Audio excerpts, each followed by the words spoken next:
Bueno, primero agradecerles a todos la presencia. Ya desde la segunda clase muestra que hacemos acerca del curso de Introducción a la Filosofía. Ustedes han preguntado, entonces por eso también es nuestra intención como poder irnos comunicando antes de que empiece el curso. Ya ahora tenemos varios anotados. Estamos ahorita con las becas. Tenemos 2 días de becas, hoy y mañana. Para los que estén interesados en aprovecharlas, bueno, van a ser sumamente valiosas, ¿no? Porque, bueno, sobre todo es una manera más fácil, más sencilla de entrar. Pero hoy les pedimos su atención un rato para hablar un poco acerca de la libertad.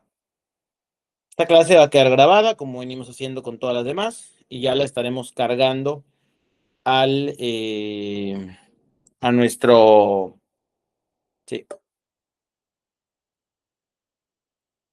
a nuestro sistema. Bueno, se las mandaremos también ahí.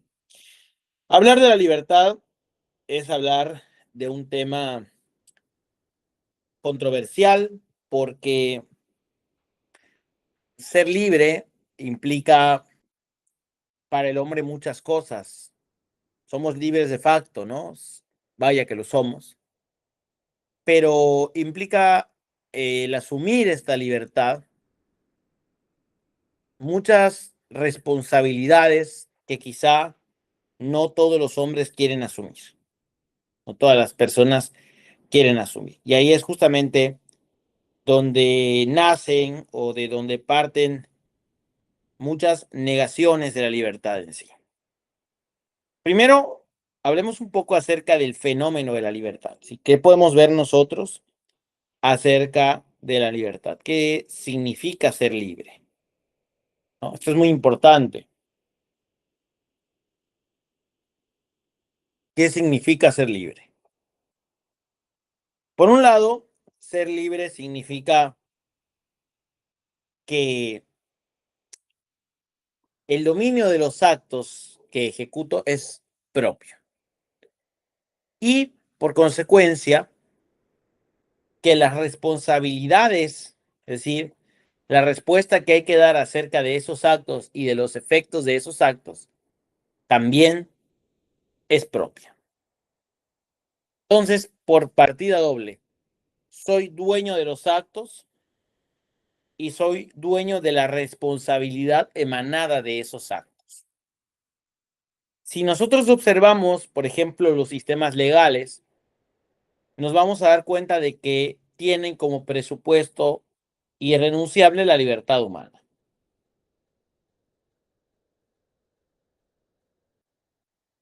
Es decir, los sistemas jurídicos suponen la libertad del hombre. El hombre es libre. Este suponer la libertad humana conlleva que, que se castiga a alguien cuando, según ciertos esquemas de conducta, prohibidos por la ley por entenderse como nocivos para otros y para la comunidad, se ven realizados o actualizados por un sujeto. O sea, Daniel, esto que la ley prohíbe, lo cometió, lo hizo. Se le adjudican a él. Entonces, adjudicados a él, quiere decir que esta persona hizo eso que es nocivo. Y se le castiga porque se supone, por dos razones. Uno, para prevenir el mal por parte de esa persona y dos, para prevenir el mal a nivel comunitario, para dar una lección también. Enseñar que socialmente esas conductas las castigamos. Si no hubiese libertad, si el hombre no fuese dueño de sus acciones, no podríamos hablar de un sistema jurídico. La existencia misma de la norma y específicamente de la norma escrita dan testimonio de la capacidad que tienen los individuos de seguirla o no seguirla, como la previsión de los castigos a las infracciones en contra de esa norma. eso testifica que esos individuos están en posesión de su libertad. Eso a nivel jurídico. También a nivel familiar o relacional. Entendemos que, por ejemplo, no se puede obligar a una persona a ejecutar ciertas acciones de manera impuesta en contra de lo que desea o de lo que es su tendencia natural. Por ejemplo, una persona que respira, si yo vengo y la asfixio, cuando yo cometo la asfixia, es un mal porque estoy yendo contra la tendencia natural de ese cuerpo a respirar y contra lo que seguramente esa persona quiere, que es mantenerse viva.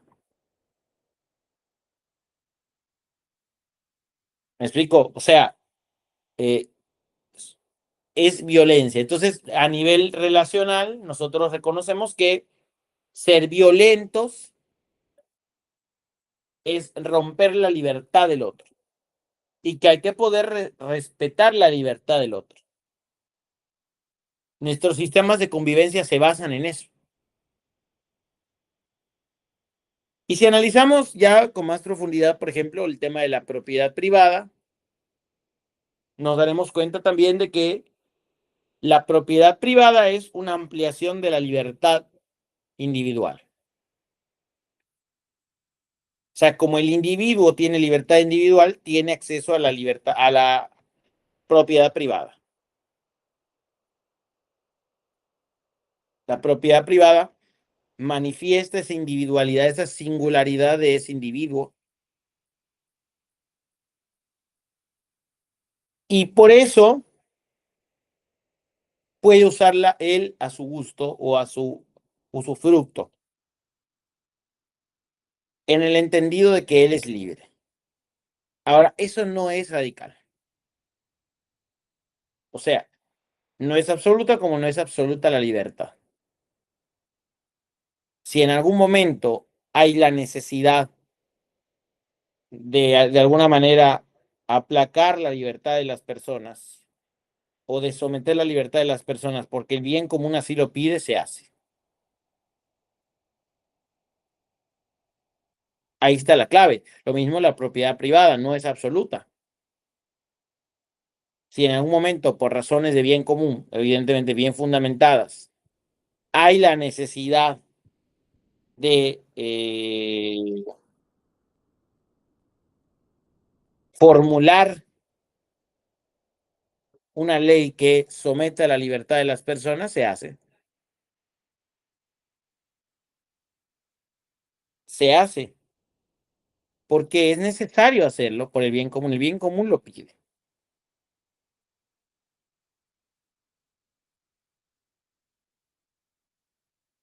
Entonces ahí está también la clave en el entender esto.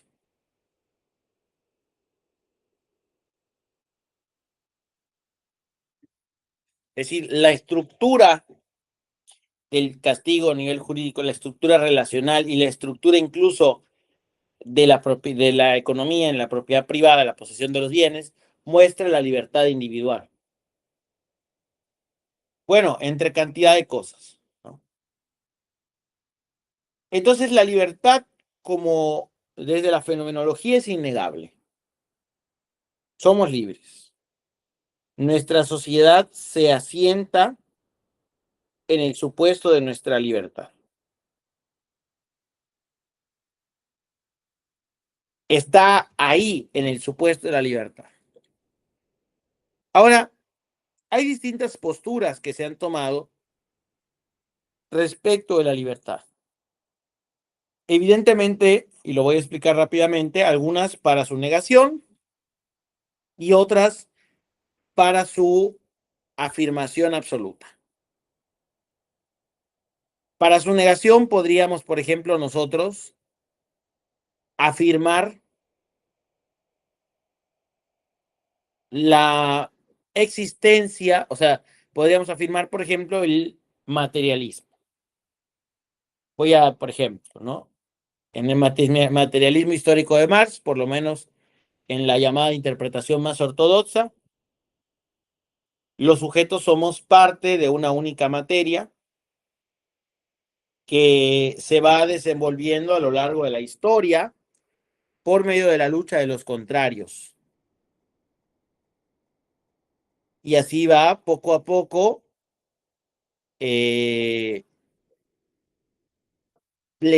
sé si decir, sí, planificándose hasta que naturalmente alcanza el paraíso comunista. Pero en la visión de Marx, los hombres somos llevados de alguna manera o arrastrados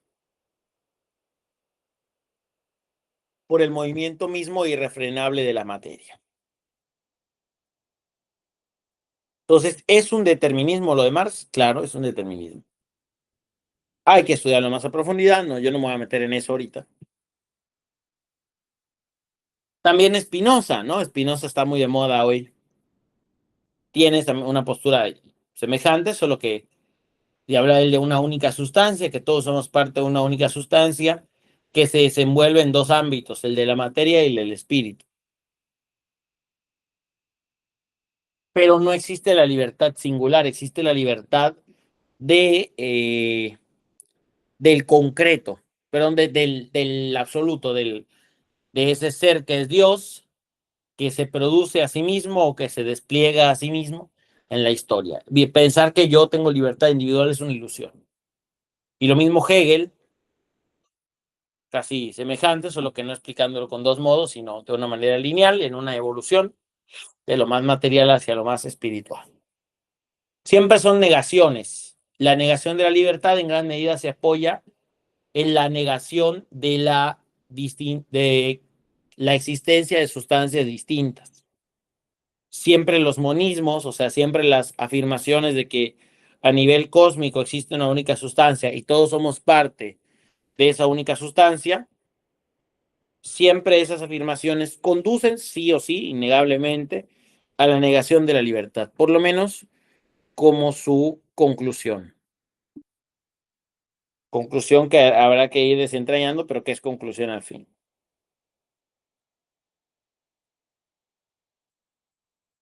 ¿Me explico?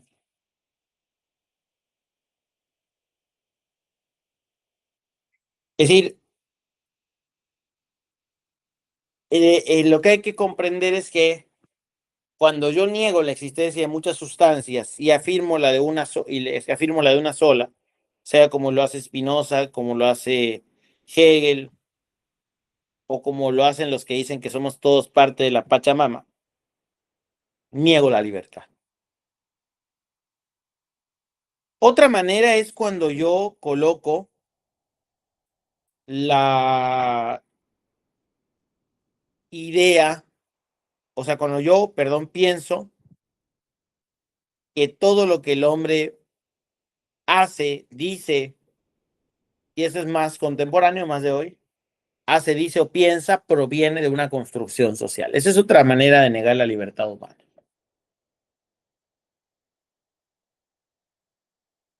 Cuando afirmo que todo el mal que una persona comete proviene de un sistema, todo su pensamiento proviene de una construcción social y todas sus elecciones provienen de distintas construcciones sociales o de ideas que se le han metido por un sistema. No estoy negando que no haya un sistema que meta ideas y no estoy negando que no existan construcciones sociales, que existan construcciones sociales. Lo que estoy afirmando es que tratar de explicar las acciones del hombre totalmente por estas causas es un absurdo. Y conduce a la negación de la libertad individual y conduce a una mirada parcial de la libertad. ¿Por qué? Entonces empiezo a ver o empiezo a observar que la libertad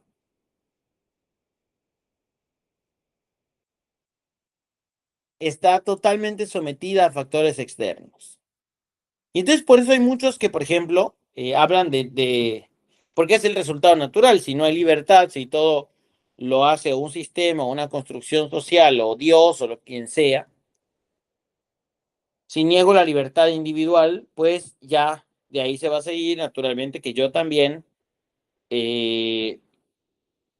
niegue la responsabilidad. Entonces hay quien dice que las personas no somos quienes cometen delitos, quienes están en el narcotráfico, no, eh, no son culpables totalmente, sino que son el resultado, el resultado de un sistema que no funciona. Sí, claro, de alguna manera sí, pero a vista externa. Pero ya analizándolo más profundamente no es así. Hay un factor personal, porque si no, si fuese así, todos los individuos seguirían la regla. Y es evidente que no todos los individuos siguen la regla, hay unos que se salen de la regla. Entonces quiere decir que no hay una determinación, porque si uno se sale de la regla, pues no hay determinación. Y no son uno, son muchos que se salen de la regla. Entonces, el punto con negar la libertad es simplificar al hombre y negar su responsabilidad. Y se va produciendo un sistema moral y político, incluso jurídico, que pretende eximir de la libertad individual. Lo mismo que si yo negara la existencia de estructuras sociales injustas, de sistemas que corrompen o que pervierten la mirada de las personas.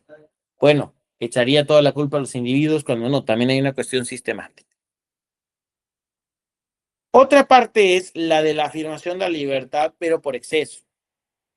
Cuando yo afirmo la libertad en un exceso, yo digo, a ver, eh, la libertad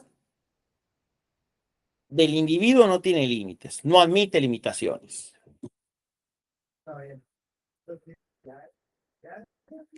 Y ahí tenemos al liberalismo. Está muy buena, ahora que está de moda Milei, esa definición que hace Milei que dice, el liberalismo es el respeto irrestricto del proyecto de vida del prójimo.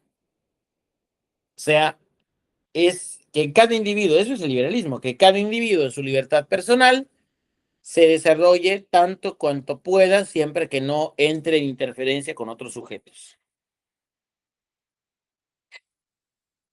Pero en la vida real se traduce en siempre que los otros sujetos no sean capaces de defenderse. ¿Me explico? Pues ahí está el tema. Si los otros sujetos no se pueden defender, pues entonces está bien. Pero no funciona de esa manera. No funciona de esa manera.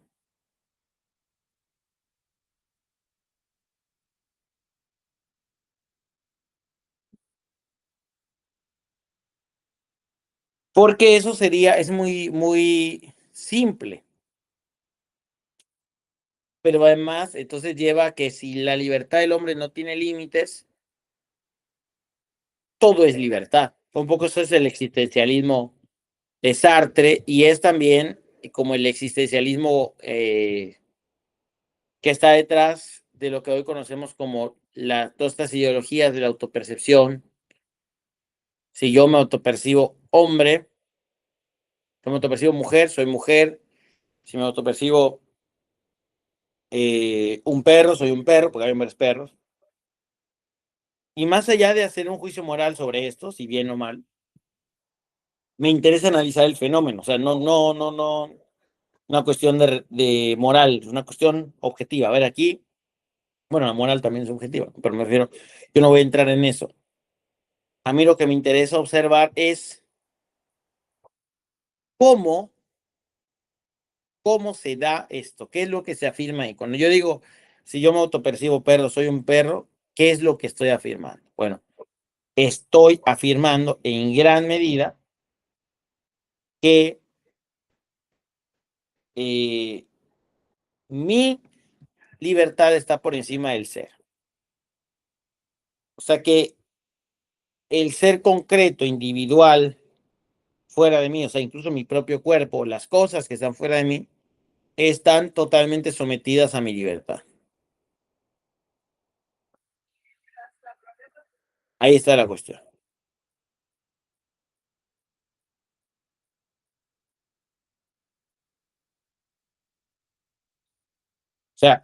todo está sometido a mi libertad. Y eso, contrario, ya no es negación de la responsabilidad porque se niegue la existencia de la misma, sino que es negación de la libertad porque como no la limito, como no hay una limitación existente, necesariamente, al no haber limitación para mi libertad, lo que tengo que afirmar es que esa libertad, de alguna manera, no es mi libertad, porque yo mismo no soy lo que soy algo fluido.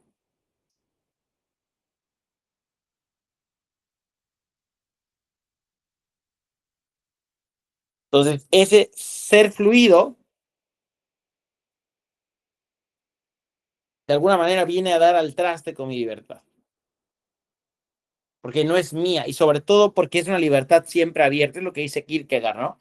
Cuando yo tengo la libertad, pero no me aplico para nada, porque la libertad no está flotando en el universo así perdida, está en un individuo. Y está en el individuo como la capacidad que tiene el individuo de autodeterminarse. Pero la libertad por sí misma es vacío, es apertura, apertura infinita. Pero la perfección de algo, la plenitud de algo, no está en estar abierto siempre, está en lograr ser algo. Así como usted no entra a la universidad para quedarse ahí estudiando toda la vida, sino que la perfección de la universidad está en la plenitud de la universidad está en el título, la plenitud del hambre está en el comer, ¿no? La plenitud de la capacidad jurídica está en el ejercicio de los derechos. Bueno, las cosas se planifican, se perfeccionan no en la apertura, sino en la posesión. Cuando yo poseo algo, cuando yo afirmo algo, llego a hacer algo. Entonces se niega la libertad por el hecho de que de algún modo se niega la responsabilidad personal, porque no hay persona alguna, hay pura fluctuación libre. Y esa pura fluctuación libre se queda en completa apertura. No soy realmente nada. Bueno, así entonces eh, las cosas, ¿no? Así el proceso de, de la realidad en la historia del pensamiento.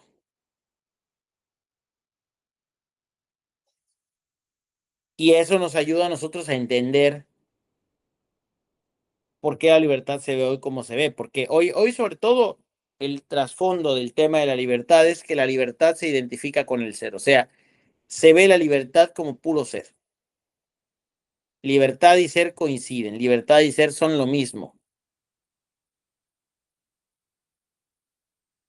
Libertad y ser se identifican. Bueno, ¿qué podemos decir nosotros concretamente desde la filosofía aristotélico-tomista o desde el realismo y sobre todo desde el análisis más objetivo, fenomenológico de lo real? Bueno, que la libertad en primer lugar es libertad de un sujeto y que ese sujeto tiene una estructura psíquica, física, material, concreta,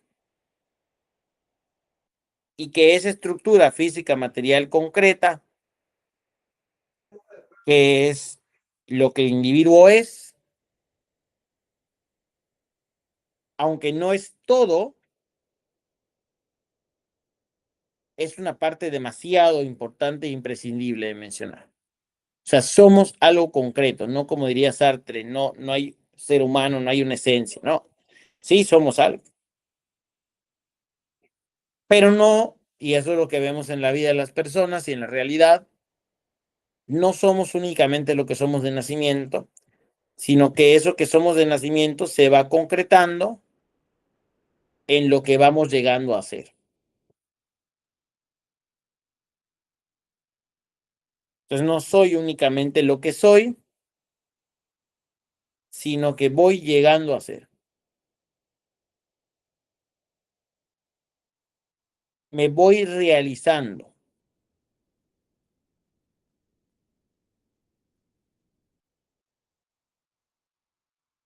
Y como me voy realizando, como voy llegando a ser, como voy alcanzando a ser, entonces la libertad ciertamente que es para mí el instrumento clave para realizar. Entonces no soy solo yo, no soy solo un hombre como todos, sino que llego a ser el hombre que soy o la mujer que soy o la persona que soy. Y así, poco a poco, llego a ser. Entonces vean ustedes que nosotros no negamos en el realismo porque el análisis de la realidad no lo permite. No negamos nosotros que exista un componente objetivo en la persona, algo estable, una esencia concreta. Tampoco negamos que exista un influjo de otras cosas fuera del propio yo, sean los astros, sea Dios. Y tampoco negamos que exista un hacerse de la persona, o sea, que la persona se vaya haciendo, se vaya realizando. Simplemente entendemos que no somos algo totalmente estático, pero al mismo tiempo tampoco somos algo totalmente cambiante y mudable. Digamos, somos una esencia estable en cuanto a la especie, pero mudable en cuanto a la concreción de esa especie en el sujeto concreto. O sea, sí somos personas, somos seres humanos, pero somos seres humanos que se van realizando de una manera concreta. Y ese realizarse de una manera concreta del sujeto es lo que indudablemente llamamos existencia. Pero no es libertad abstracta, separada, sino que es la libertad de un sujeto. Y con la libertad del sujeto se va realizando. Y ya termino con esto. La manera de realizarse para alcanzar su plenitud será respetando su naturaleza de manera libre, al mismo tiempo que respetando esa personalidad propia que tiene, para poder vivir en armonía y en, digamos, y justamente en un orden interno. Muy bien. Te escucho, Abraham. Gracias. Bueno, sin profundizar tanto en lo que es la libertad del hombre, tampoco es por llevar la contraria de lo que usted está diciendo en todos los diferentes temas. Y así resumidamente y rápidamente voy a dar como lo que yo entiendo por libertad. La libertad, bueno, leí a un autor que se llama Raúl Gutiérrez Sainz. Sí. Sí. Él dice que la libertad es la capacidad de no hacer lo que uno quiere a través de los factores, digamos que monetarios o sociales, cosas así, sino la libertad es la capacidad, como lo estaba diciendo usted, individualmente, de tener, digamos que ciertos factores, por ejemplo, el factor conciencia, cognitivo, el factor físico, la libertad física, la libertad legal, eso es lo que nos habla este autor, y sucesivamente lo clasifica, ya tocando a Víctor Frank, un poquito sobre la libertad de y la libertad para. La libertad de lo que podemos hacer un ser humano dentro de sus propias capacidades de vida y Sí. concretar. Y la libertad para es la última decisión que nosotros tenemos ante una circunstancia.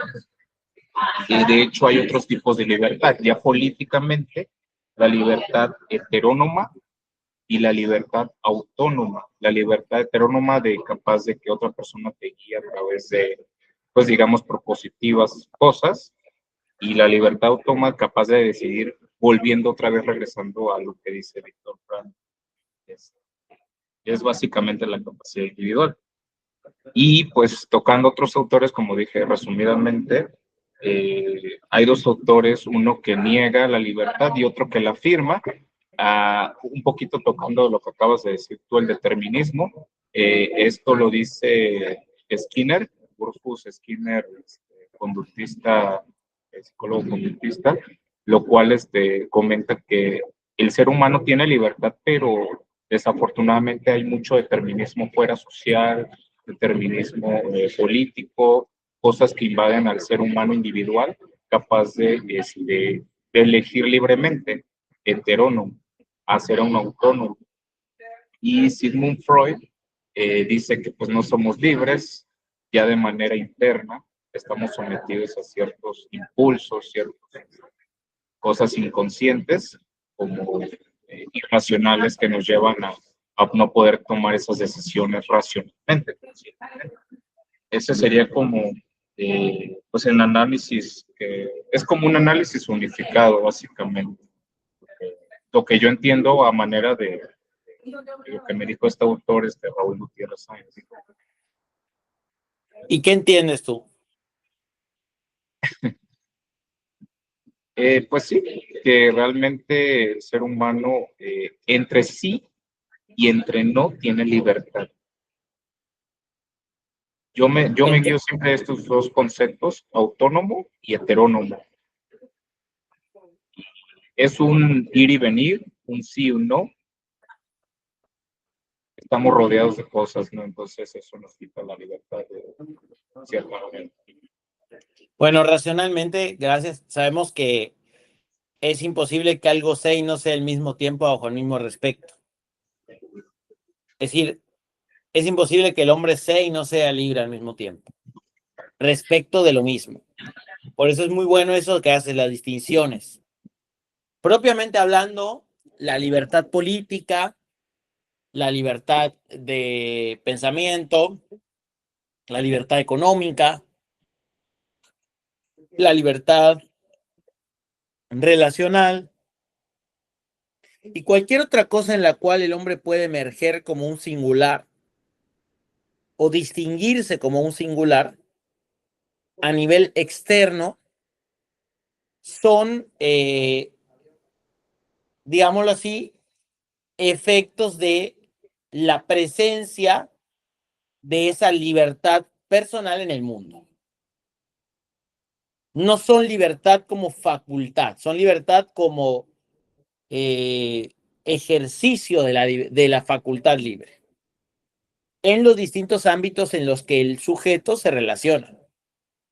En la familia, en una relación de pareja, en el ámbito político, en el ámbito económico. Y por eso es que podemos decir, es que el hombre no es totalmente libre. ¿En qué sentido? En el ejercicio, claro, porque el ejercicio, aunque es interno, de origen, generalmente es externo en su fin, ¿no? Termina siendo externo. Entonces, a nivel externo, evidentemente la libertad, incluso sin una cuestión injusta o de opresión, está restringida. Pero eso es, digamos, la restricción en cuanto al ejercicio externo de la libertad.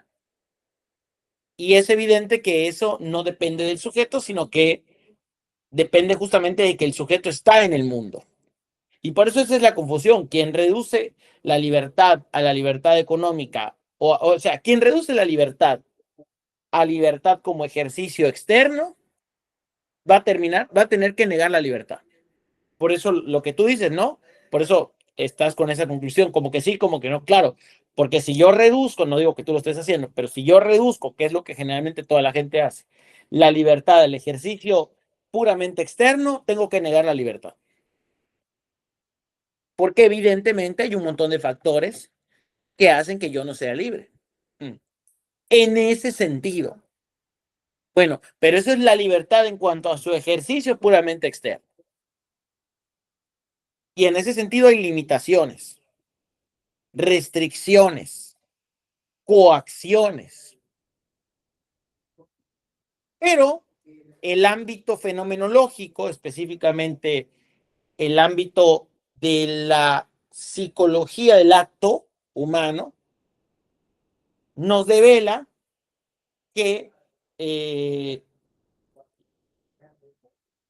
el acto libre, y especialmente el ámbito de la conciencia, que el acto libre se origina desde la facultad interior de la voluntad. Y justamente por eso es que encontramos el choque. Si nosotros no fuéramos libres, en sí, digamos, naturalmente libres, que es lo que dice Cornelio Fabro, ¿no? La libertad es la naturaleza del hombre, la naturaleza del hombre es ser libre. Si nosotros no fuéramos libres, no sentiríamos la coacción externa. Sentimos la coacción externa porque somos libres y porque decimos, quiero hacer esto, pero hay algo que me lo impide. Si yo no fuera libre, no sentiría eso. No sentiría la frustración de querer hacerlo y que no se dé. Bueno, porque entonces ahí hay que pasar ya no al plano del ejercicio externo, sino al plano de la facultad libre, que es la voluntad en cuanto dueña de sí, de su propio acto. Y eso es justamente lo que logra reivindicar el pensamiento moderno y que está muy en consonancia con lo que enseña Santo Tomás, a quien por cierto sigue Raúl Gutiérrez Sanz, porque es tomista, ¿no? Pero eso es justamente lo que Santo Tomás dice en la cuestión 6 del de Malo, que la libertad, y que está en consonancia con lo que dice el pensamiento moderno, la libertad en última instancia es la posesión del propio acto. Eso es la libertad. Por eso siempre, y eso y ahí va unido a lo de la logoterapia, lo de Víctor Frankl, es muy parecido, que siempre hay un núcleo inviolable desde donde parte la inclinación existencial del hombre, hacia una cosa o hacia otra. Entonces, si bien yo puedo decir que en cuanto al ejercicio puramente externo de la libertad voy a encontrar restricciones, e incluso en cuanto al ejercicio interior, en muchas ocasiones, no a nivel del alma, de la psique, sino a nivel más bien de la sensibilidad, porque yo no me quiero sentir triste, pero me siento triste. No puedo, por ello, afirmar que ya eso que llamaban los antiguos fondus anime, o lo que era Heidegger, o más bien el corazón, o ese núcleo primigenio de la persona, no puedo afirmar que ahí no se dé la libertad. Entonces, no es dialéctico eso, no es, o sea, no es absolutamente dialéctico, no es que, es que como no puedo comprarme la cerveza que me gusta, no, el hombre no es libre. No, bueno, no es libre en el ejercicio del acto, pero incluso ahí podría decir, bueno, pues ya no quiero la cerveza y está siendo libre, porque ante todo es cualidad del espíritu la libertad. Bueno, pero ese es un estudio más profundo. Sí. No sé si eso te responde. Sí, en mi opinión es tan complejo el tema de la libertad, como hay muchos autores que hablan de ello, otros sí o sí no, y otros intermediamente se Yo, quedan. yo creo que acá lo que es clave es no caer en el error cartesiano. Descartes dice, como los filósofos tienen muchas ideas diferentes, no existe la verdad. Nada. De entrada hay que analizar acá al filósofo que dice tal cosa, de dónde parte. Y si ya te das cuenta que su planteo es irreal o que es un sofisma o que no tiene un estudio serio, no le tomas en cuenta la opinión. No quiere decir que no lo leas, ¿no? Quiere decir que te des cuenta que hay algo ahí que no coincide con la realidad. Porque si no, viviríamos en un agnosticismo, imagínate, en un nihilismo, ¿no? Es que como todos dicen cosas distintas de todo, no puedo afirmar nada, nada. Porque aún en los que dicen cosas distintas hay coincidencias. Entonces hay que aprender, por eso un poquito es la idea del curso, de aprender a filosofar, no solamente es conocer teorías, porque conocer teorías no permite una comprensión de la realidad, Porque justo te deja esta sensación, no es que hay 10.000 autores, y ya sé que hay 10.000 autores que dicen cosas diferentes, pero justamente para eso está la ciencia, ¿no? Cuando yo entro a un juicio, por ejemplo, yo entro a un tribunal, está sentado el juez, y caen 10 personas diciendo el caso, ¿no? El Estado contra Juan Pérez, lo acusamos de violación. Llega uno diciendo sí la violó, otro que dice sí la violó pero con violencia, otro que dice sí la violó pero la mutiló, otro que dice sí la violó, le escupió, la mutiló y fue con violencia y además es su familiar. Y otro que dice no, nunca la violó, nunca estuvo ahí. Otro que dice esa persona estaba trabajando. Imagínate que el juez se parara y dijera, muchachos, como todos dicen cosas diferentes, que se vaya libre esa persona. Bueno, no es un absurdo, ¿no? No, el juez no va a decir eso. El juez va a decir, a ver, pruebas. Acá hay un video donde esta persona a las 5 de la tarde estaba presente en el lugar de la violación. ¿Ok? Pero eso no implica que la haya violado. Había más gente. Sí, acá hay un registro que dice que habían 20 personas más. Ah, ok. Entonces todavía no podemos afirmarlo. Sí, pero acá hay otro video donde demuestra que entró. Entonces, por medio de la realidad, alcanzo a una comprensión de la cosa en sí. Y eso es aprender a filosofar. Porque si no, la filosofía no me aprovecha de nada, digamos. Y justo es la idea nuestra, es aprender a filosofar, es decir, aprender a analizar las cosas desde la realidad en sí misma, ¿no? Y no, ni la realidad no es tan compleja. ¿De qué realidad hablamos? De la que tienes enfrente, ¿no? De tu papá cuando va y se come una gordita de chicharrón y le hace mal. De esa realidad. ¿Sabía tu papá que le podía hacer mal? Sí, sí lo sabía. ¿Y se la comió? Sí. A veces, entonces la libertad a veces puede ir en contra de las tendencias de la naturaleza o de la propia salud. Quiere decir que el hombre es algo distinto de su propio cuerpo. No siempre va a buscar el bienestar de su cuerpo. O sea, hay como algo dentro de sí que es capaz de decirle que no a su cuerpo. Esa es la realidad, porque eso es lo que tenemos enfrente. Ya después, si quieren agarrar 20 libros y decir, es que la realidad no puede ser. Bueno, ya eso ya es para nunca terminar, ¿no? Y justamente esa es una filosofía que lleva a la desesperación. Pero nuestro propósito es analizar la realidad, ¿no? Justo para no acabar repitiendo teorías. A eso nosotros le llamamos enciclopedismo filosófico, ¿no? Conozco muchas teorías como una enciclopedia, las pongo unas sobre otras y no explico nada. Como me dijo el otro día un doctor, doctorando en el Congreso Internacional de Filosofía, dijo, bueno, como siempre, no, como ven, no resolví nada, de eso se trata la filosofía. Y se fue, imagínense, ¿no? No había resuelto, y tenía razón, no había resuelto nada. Claro, porque su filosofía partía de que no había nada estable en la realidad. Más que su cartera, porque me imagino que la beca sí la cobraba, ¿no? Entonces es así. Y entonces sobre la libertad no podemos escudarnos. Ningún autor ha hecho eso, ¿no? Como decir, es que todos dijeron muchas cosas, yo no voy a decir nada. No, que estudiarla. Y mi tesis y mi propuesta va a servir para algo. Eso es lo que hace la filosofía. No quiere decir que yo tengo la verdad absoluta o que tú la tengas. Quiere decir que algo de verdad puedo encontrar. ¿Sí me explico? Sí me gustó el ejemplo del tribunal, porque sí es cierto, hay muchas teorías y se tiene que llegar a la verdad. Y algo similar a lo que dices tú, lo dijo Immanuel Kant, hay muchas perspectivas, la realidad y la interna, pero hay un gnosticismo entre esas dos, ¿no? Y ahí comprendes la verdad, ¿no? Crítica de la razón pura. Sí, claro, claro. Entonces, bueno, eso es aprender a filosofar, ¿no? Desarrollar método, todo. Bueno, yo ya me tengo que ir porque ahorita tengo 8:30, tengo un taller que dar por internet también. Nada más comentarles un poco acerca del curso. Pero qué bueno, gracias por la pregunta, muy asertiva y muy enriquecedora.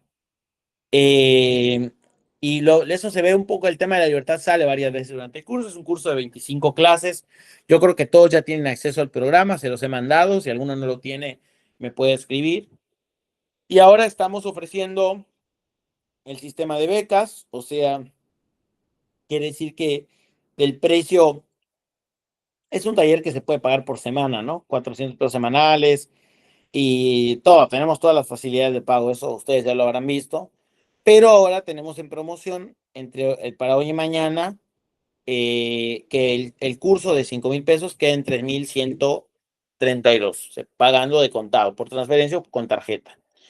Y eso es lo que le estamos ofreciendo hoy, pero igualmente nosotros empezamos en enero, este curso va a comenzar en enero, se imparte 2 veces por semana a partir del 13 de enero, si no me equivoco. Son 2 veces por semana, perdón, martes y jueves de 7 a 8 p.m. Así que si se quieren sumar, me pueden pedir información por WhatsApp o se pueden sumar ya directamente aprovechándolo de las becas y si no, ya vamos viendo la modalidad de pago que deseen elegir. Se transmite por Microsoft Teams y al igual que esta sesión, va a quedar, esas van a quedar grabadas en video, van a tener una biblioteca digital y un asesoramiento permanente, incluso con clases fuera de las clases del curso, clases de consulta cada fin de semana. Muy bien. Entonces, toda una asesoría personalizada tiene ese horario, pero si a ustedes no les acomoda ese horario, pueden acomodarse en otro horario desde el lunes a domingo, desde las 7 de la mañana trabajamos.